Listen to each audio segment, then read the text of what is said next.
बातम्यांचे नवनवीन अपडेट आपल्या मोबाईलवर पाहण्यासाठी प्रतीक्षा एक्सप्रेस न्यूजला सबस्क्राइब करा आणि बेल आयकॉनवर क्लिक करा।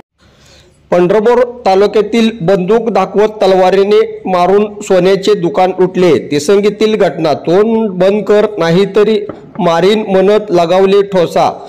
तिसंगी तालुका पंढरपूर मायाक्का ज्वेलर्स दुकानात चौघांनी घुसून दुकानदाराला तलवारीने मारून बंदुकीचा धाक दाखवून सोने चांदीचे दागिने व रोख रक्कम असा एकूण 6,80,000 रुपयाचा मुद्देमाल लुटून नेल्याची घटना बुधवारी 1च्या सुमारास घडली।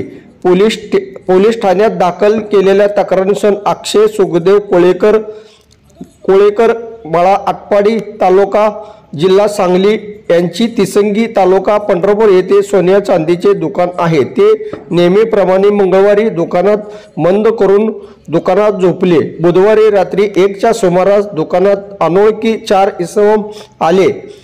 तेव्हा एकाच्या हातात तलवार व एका इसमांच्या हातात बंदुकीसारखे दिसणारी एक वस्तू होती।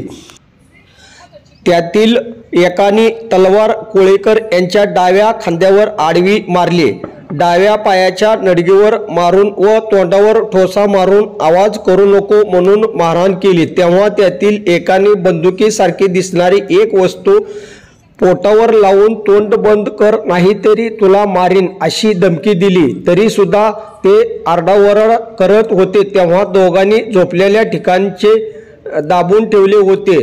त्यातील एकाने जवळ आलेले एक कापड माझ्या तोंडात घातले व उर्वरित इसमांनी माझ्या दुकानातील सोने चांदीचे दागिने व रोख रक्कम चोरून घेऊन गेले। ही घटना कळताच उपविभागीय पोलीस अधिकारी शिवपूजे, पोलीस निरीक्षक रेखा गणमठ, उपविभागीय अनिल पाटील, वीरसेन पाटील, अजित मिसाळ यांनी घटनास्थळी भेट दिली।